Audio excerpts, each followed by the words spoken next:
Queridos irmãos, a paz do Senhor Jesus. Eu sou o pastor Moisés Sá e hoje, dia 11 de abril de 2020, com a graça de Deus, meditaremos no Evangelho segundo escreveu São João, capítulo 19, versículos 1 a 11. Pilatos, pois, tomou então a Jesus e o açoitou. E os soldados, tecendo uma coroa de espinhos, lhe a puseram sobre a cabeça e lhe vestiram roupa de púrpura. E diziam: Salve, Rei dos Judeus! E davam-lhe bofetadas. Então Pilatos saiu outra vez fora e disse-lhes: Eis aqui vos trago fora, para que saibais que não acho nele crime algum. Saiu, pois, Jesus fora, levando a coroa de espinhos e roupa de púrpura. E disse-lhes Pilatos: Eis aqui o homem. Vendo-o, pois, os principais dos sacerdotes e os servos clamaram, dizendo: Crucifica-o, crucifica-o. Disse-lhes Pilatos: Tomai-o vós e crucificai-o, porque eu nenhum crime acho nele. Responderam-lhe os judeus: Nós temos uma lei, e segundo a nossa lei, deve morrer, porque se fez filho de Deus. E Pilatos, quando ouviu esta palavra, mais atemorizado ficou. E entrou outra vez na audiência e disse a Jesus: De onde és tu? Mas Jesus não lhe deu resposta. Disse-lhe, pois, Pilatos: Não me falas a mim? Não sabes tu que tenho poder para te crucificar e tenho poder para te soltar? Respondeu Jesus: Nenhum poder terias contra mim, se de cima não te fosse dado. Mas aquele que me entregou a ti, maior pecado tem. A crucificação de Jesus. Irmãos, como o dia dos judeus começa às 6 horas da tarde, caída a noite então na quinta-feira, já se iniciava a sexta-feira mais conhecida de toda a história da humanidade. Tendo participado de sua última Páscoa e instituído a ceia do Senhor, o Mestre Jesus dá diversas instruções aos discípulos e em seguida, já à noite, sai para o jardim do Getsêmani. Ele não vai sozinho para o jardim. Ele vai com seus discípulos e convida os 3 mais próximos, Pedro, Tiago e João, para o acompanharem também em oração. A alma do Salvador nesse momento, irmãos, estava tomada de grande angústia e de grande agonia, ao ponto dele declarar: A minha alma está cheia de tristeza até a morte. Ele chegou a clamar ao Pai: Se possível, passe de mim este cálice. Ele sentiu então, irmãos, em si mesmo o grande peso do pecado que ele era colocado a carregar sem de fato nada merecer. O profeta Isaías, muitos anos atrás, havia dito: Ele tomou sobre si as nossas enfermidades e as nossas dores levou sobre si. Ele foi ferido pelas nossas transgressões, o castigo que nos traz a paz estava sobre ele.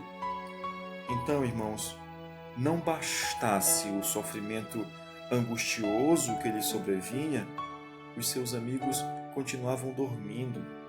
Eles não podiam nem sequer ser vigilantes uma horinha. A agonia de Jesus foi tão grande no Getsêmani que chegou a suar o próprio sangue. Os anjos o consolaram, mas os seus amigos que, horas ou mesmo minutos antes, haviam dito estar com ele em qualquer situação, estavam vencidos pelo sono.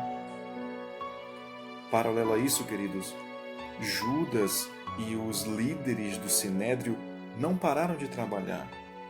Eles surpreenderam os discípulos quando chegaram no jardim altas horas da noite com soldados bem armados para levarem Jesus como um malfeitor, como se fosse um homem perigoso.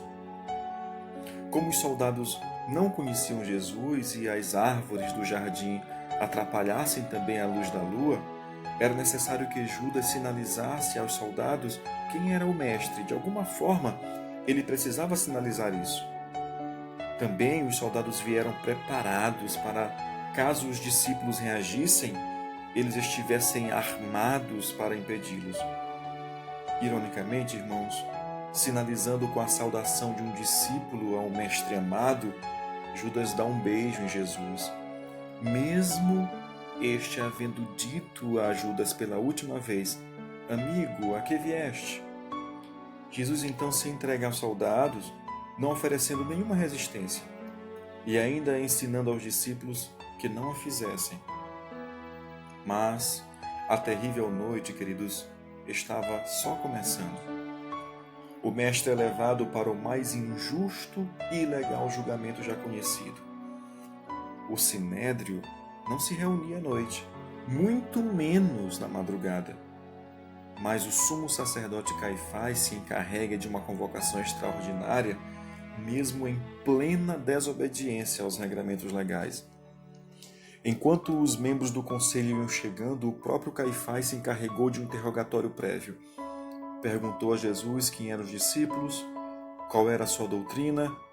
Jesus diz a ele firmemente: eu falei abertamente ao mundo, eu sempre ensinei na sinagoga e no templo, onde todos os judeus se ajuntam, e nada disse em oculto. Jesus assegurava a Caifás: eu nada tenho a esconder de você.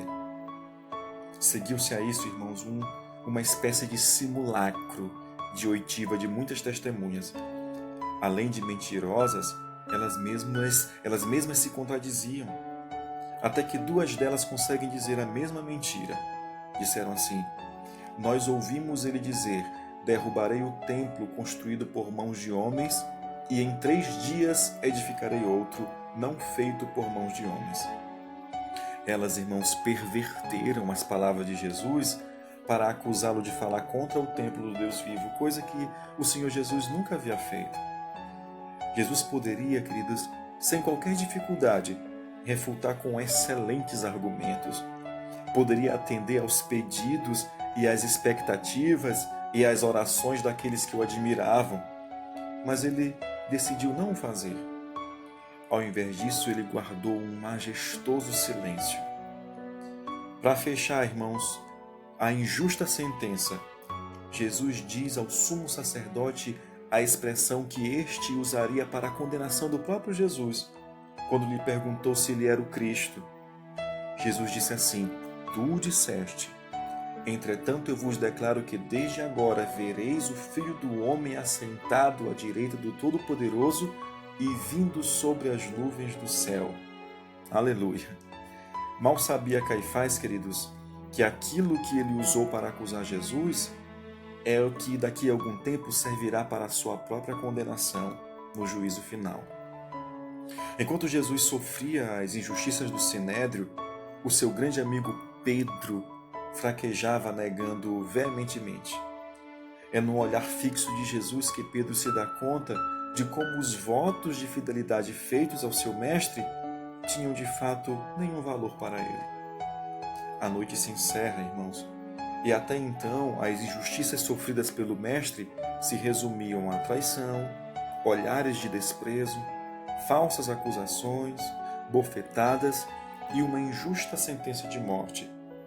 O que, honestamente, para os seguidores de Jesus, isso seria facilmente derrubado pelo governador Pilatos. Isso tudo não teria procedimento, então as coisas voltariam ao normal. Pensavam então os seguidores de Jesus que ao amanhecer o dia, o governador resolveria tudo isso. Todos voltariam para suas casas, na certeza de que tudo não passava de um mal-entendido. Embora, queridos, Pilatos não demonstrasse qualquer apreço, qualquer amor, qualquer admiração pelos judeus, ele também não estava disposto a enfrentar nos tempos da Páscoa, onde tinha muita gente em Jerusalém, uma revolta popular. Claramente, se Pilatos percebesse que a demanda trazida pelos sacerdotes se resolveria com uma proposta que acalmasse lá os ânimos, mesmo que ela fosse injusta, ele atenderia. Pilatos era um homem sem escrúpulos, ele era interesseiro, ele também, irmãos, era de tremenda crueldade. Não tinha por que Pilatos concordar com uma sentença à morte de alguém que se diz filho de Deus. Ele era um descrente. A descrença dele, então, faria ser bem mais provável considerar esse homem um louco do que merecedor de morte. A esposa de Pilatos, irmãos, chega a aconselhá-lo que não contribuísse para a condenação de Jesus. Ele mesmo admite por várias vezes não enxergar absolutamente nada que justificasse a condenação de Jesus. ele quis agradar Herodes, enviando Jesus para talvez entretê-lo com algum milagre. Ele manda açoitar Jesus, dilacerando sua pele, fazendo-o sangrar, deixando quase morto, para agradar os sacerdotes. Pilatos cogita libertar Jesus, colocando-o na balança com o reconhecido criminoso por nome Barrabás. Ele ainda encerra sua participação no julgamento, condenando Jesus à morte de cruz com a desprezível cena de lavar as suas mãos, como se isso, irmãos, significasse de fato algum tipo de inocência dele, diante especialmente desses terríveis atos que estava cometendo. O cruel Pilatos encontrou para si mesmo uma justificativa, então, diante daquele crime. Ele colocou uma inscrição na cruz de Jesus assim: Jesus Nazareno, Rei dos Judeus.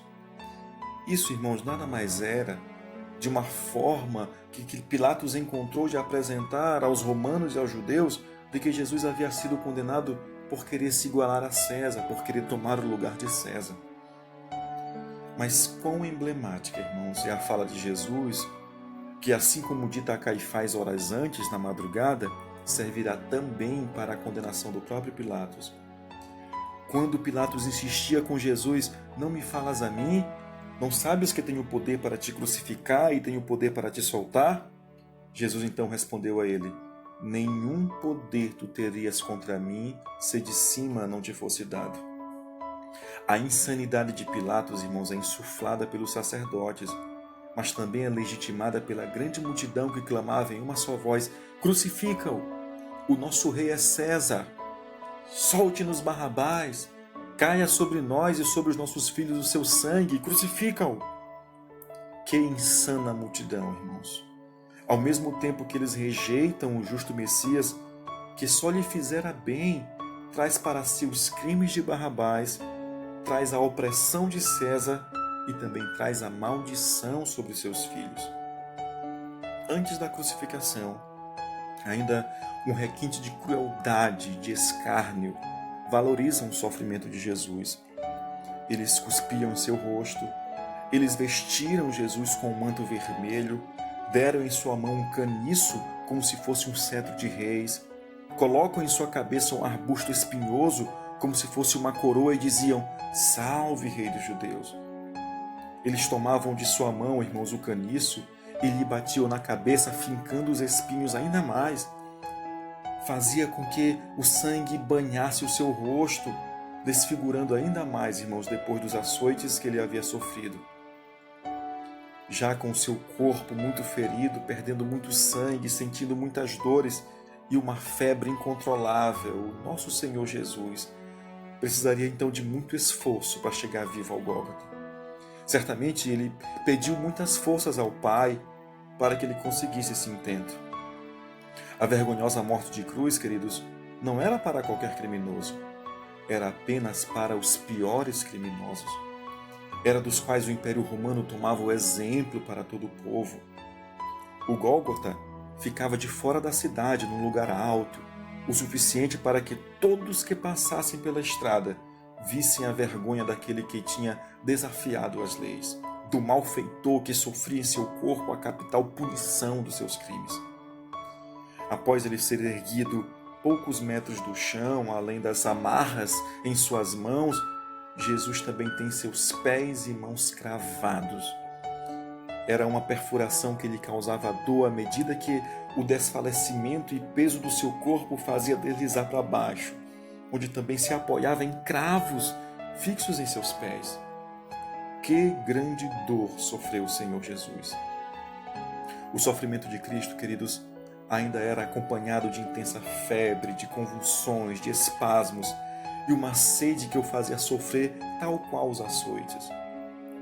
Além de todo o sofrimento em seu corpo, a sua alma sofria em ver todo o desdém que os soldados e a multidão lhe imprimiam. Zombavam dele, o desafiavam, dividiam as suas vestes e se satisfaziam em ver o seu sofrimento. Queridos, o que passava na cabeça de Jesus em todo esse tempo? O amor dele em nada foi abalado. Pelo contrário, ele demonstrou amor pelo malfeitor que estava ao seu lado, prometendo-lhe que no mesmo dia estaria com ele no paraíso. Ele demonstrou amor até pelos seus algozes, rogando ao Pai que os perdoasse por não saberem o que faziam. Ele demonstrou amor, irmãos, por todos nós, tomando o nosso lugar de condenação. A paixão de Jesus se inicia desde a ceia da Páscoa, na noite anterior, passa pela agonia sofrida no Getsêmani durante a noite, pelo julgamento injusto de Caifás na madrugada, pelo julgamento injusto de Pilatos no período da manhã. O Senhor Jesus padece na cruz até às 3 horas da tarde. A terra tremeu, houve trevas de meio-dia às 3 horas, o véu do templo se rasgou, sepulcros foram abertos. A crucificação de Jesus, queridos, é a plena demonstração do seu amor por nós, por mim e por você. Ele demonstrou o seu amor por nós morrendo na cruz em nosso lugar. Muito mais, irmãos, do que os sinais e os milagres que fizeram que muitos crescem em Jesus, é o ato da sua morte que nos traz remissão plena dos nossos pecados, que de fato nos reconcilia com Deus. Oremos, queridos. Meu Senhor, ao vermos aquilo que Tu passaste por nós na cruz, não temos outra forma de Te agradecer a não ser aceitando o Teu sacrifício como o que nos traz remissão verdadeira de nossos pecados, a não ser, Senhor, reconhecer a Ti como nosso único Salvador, a não ser Te declarar como nosso verdadeiro Senhor. Tu és o nosso Rei. Nós declaramos: Jesus o Nazareno é o meu Rei. Que assim seja para a Tua glória, em Teu nome. Amém.